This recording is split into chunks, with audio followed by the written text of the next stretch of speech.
everybody, it's Jeremy. Welcome back to Tetragrammaton turn 19, where we are playing Let's jump into things. Alright, so we've got a couple of things happening here, but really we've got one big important thing. So let's jump into that first and foremost. Okay, so we have battle at Agartha. Alright, so we've got our forces arrayed, some Masushus, a cobbled together force of Inky's Chosen and Guard primarily, with some Enkidu warrior support. We've got 3 Galas in the back ready to cast Swarm. We've got Masanapada and an Enkidu chief. Against... ah, fuck.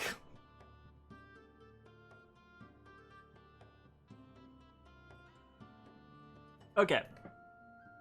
So... let's just watch this.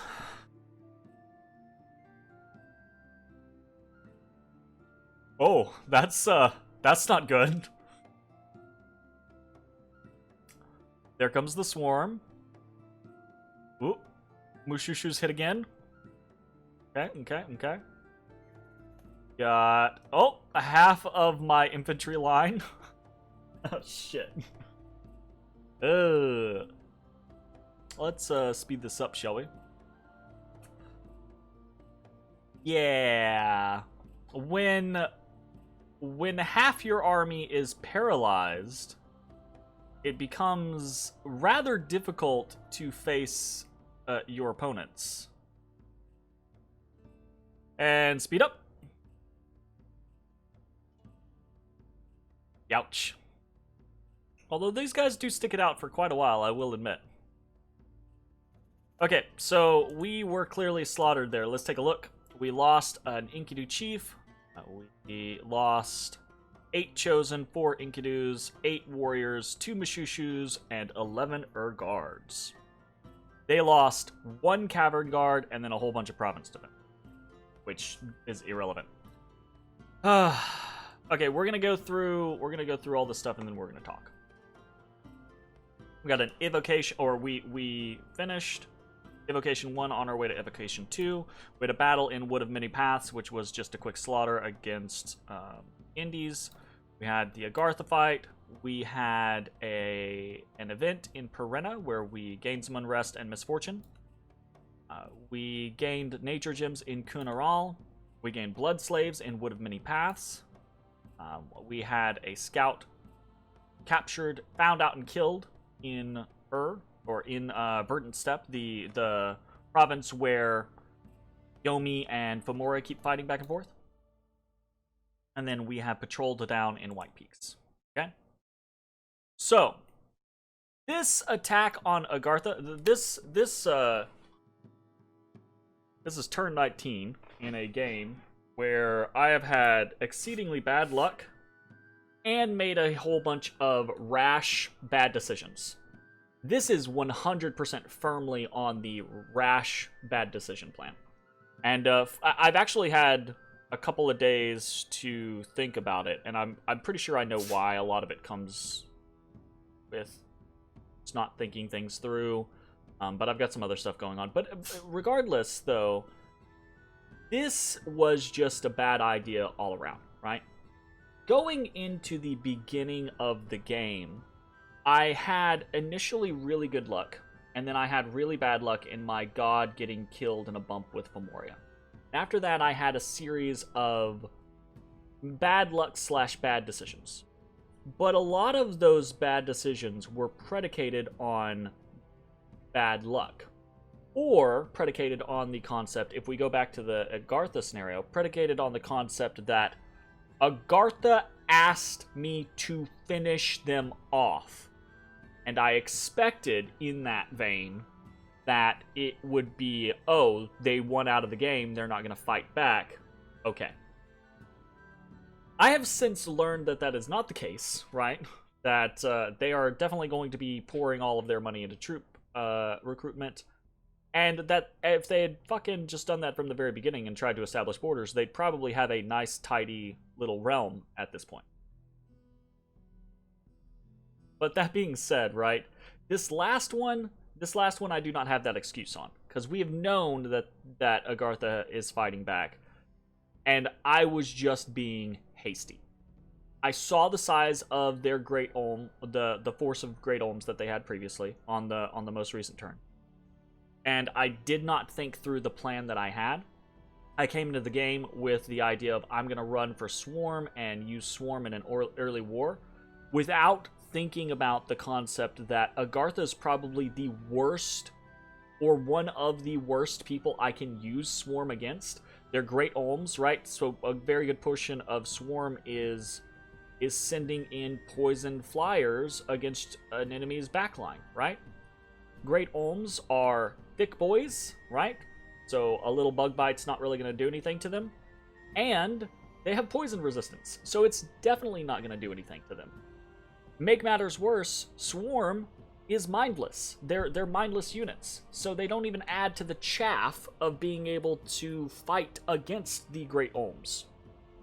So everything about my plan, everything about the haste with which I've been trying to execute it, is predicated on this concept of I felt like after the bad luck I had with Fomoriya, taking Agartha was going to be this, oh, this is my way back in the game, and it made me hasty and made me stupid on acting for things. So we're going to try to stop doing that and think our plans through. But it might be too late, right? It might be that trying to reorganize for this and come at Agartha with a good, solid army and a good plan, it might be too late, and we might just get killed in the mid-game because we're too small and we don't have a good momentum, etc. Except, and here is the other kind of tagline that other people have probably screamed at me for not like mentioning this or noticing it, because I'll freely admit I didn't notice it, right? Except I think all of our neighbors are at war, because Tir Nanog is in Pangaea, and I looked back at the videos. Tir Nanog's been in Pangaea for a little bit.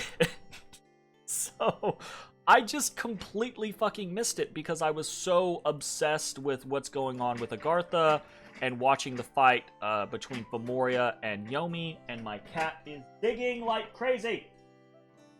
Stop. I will throw something at you, cat. Stop it. Goodness gracious. What are you doing? I got one cat digging, I got one cat sneezing. My life right now. So I got super sidetracked by these things and didn't even notice that Pangaea and Tir Nanog were at war with each other, right? I had heard in, or I had read in the chat, right in the game's chat, that Tir Nanog had basically thrown out warnings about Pangaea not acting in good faith with diplomacy, etc. But I just kind of like was like, oh, okay, I'll keep that in mind, and then moved along. But they're at war, so I should probably pay attention to this. This, once again, is kind of this twist of having bad luck, making bad decisions, but having this diplomatic air of, I guess, luck in the sense that no one is turning their vision upon me yet. And if they would, oh, I would go down so fucking fast. Like, I would go down so fast. So this is going to allow us an opportunity to potentially reconsolidate and make a real push against Agartha. So what are we doing? We do have this force here with Masanapana. It is not very sizable. We are retreating back into Perenna. Okay. We are going to go ahead and give these lasses some gems. Not like that. There we go. And I should have done this last time. This was another dumb mistake, right? I don't think it would have mattered in the long run. But if I had just given all of my galas, like, there was no reason. I took the gems off of my galas because I was like, well, I wanna make sure I have enough gems for a second fight, right? But the first fight was the fight that mattered, right? Winning the first fight was the fight that mattered, not the second fight. If I needed to like ferry in gems with a scout, then I could have done that, or whatever, right? That was also a dumb decision. So we're moving the Galas and Masanapada back to Perina. I'm going to try to hold Perina because I don't want to lose it. It's a considerable source of income for me at the moment. It will be unfortunate if I do lose it. We're going to try not to lose it. In that vein, we are recruiting some units here. And we're recruiting units in Ctesiphon as well. And we're probably going to ferry units back and forth here. So what we'll do is we'll, next turn, right, we'll take Elder 4. Although he's crippled, so he'll probably die if we move him. But we'll see. We will probably take Elder 4 and move him up here with troops. And then move Elder 3 down. So we do the cycle, right? Of shipping units into Perina. The hope there is to get enough units into Perina to hold against his forces. Now, here is the kind of upside. He has 30 Great Olms, but most of what we had trouble with there, obviously the Great Olms are the ones killing or mind blasting us, right? But he doesn't have much of a force of actual units. Most of that is his province defense, okay? So outside, him attacking us is going to be far more difficult for him to be successful, right? Versus us attacking him. He's going to have a much better chance of winning on the defense, which I hope means we're going to be able to just sit here in Perina and wait until our reinforcements arrive. So what are our reinforcements?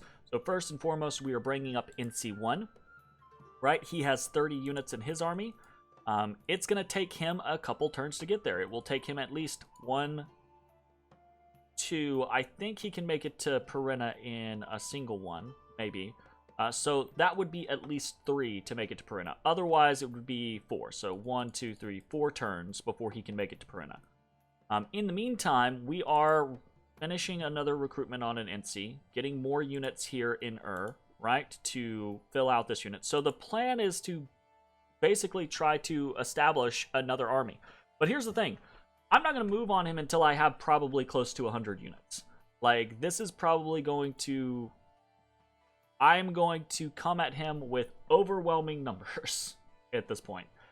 And I'm also probably going to try to come with other things aside from Swarm, i.e. Lightning Strike.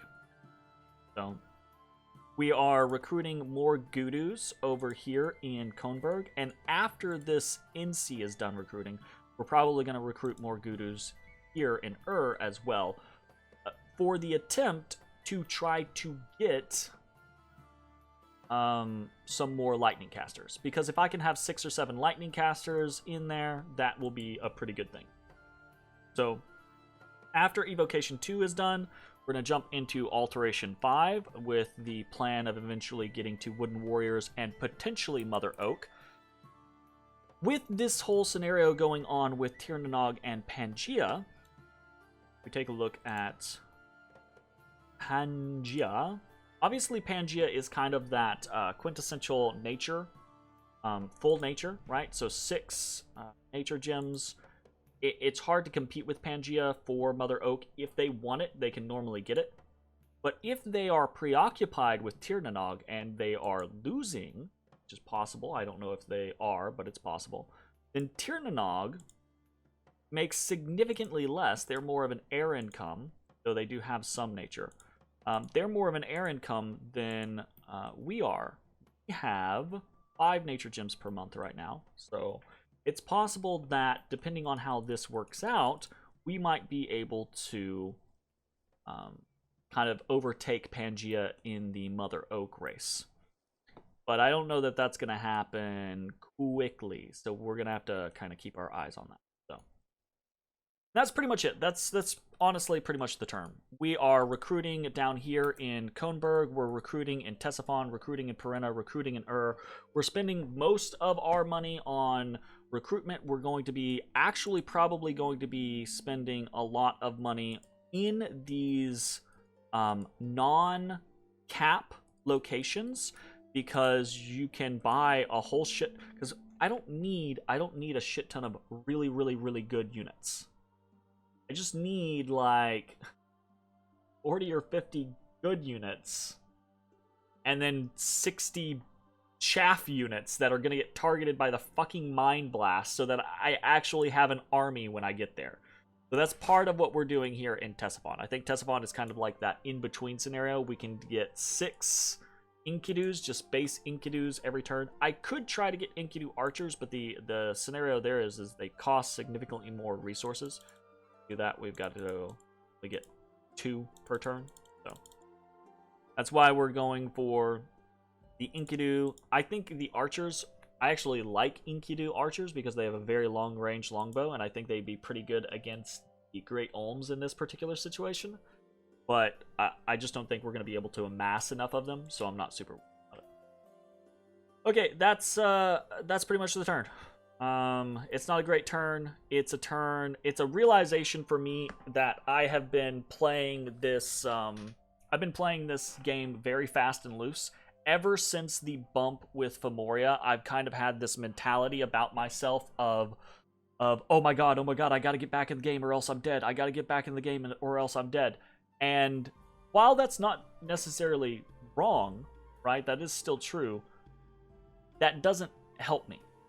I need to be taking things into consideration when I'm developing plans, and I need to be actually looking at the landscape of what's developing around me and taking the information I'm discovering and doing something with it. Like the first time when we attacked Agartha and we won, we broke their province defense and we were on the capital, and then he knocked me off. I should have immediately been like, oh, he's gonna fight. Okay, back off, pull all your forces together, come at him with overwhelming force, take your time, and you'll be okay. But I didn't do that. I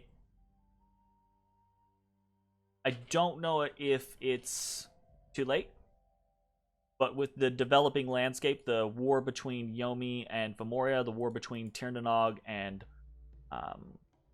Pangaea, it might afford us this opportunity to continue the battle against Agartha and potentially win.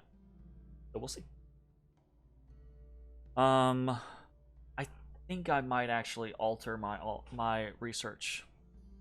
No, we're gonna try at least initially to go for alteration 5. All right, that's gonna be it for the turn. I will see you all next time. Bye, everybody.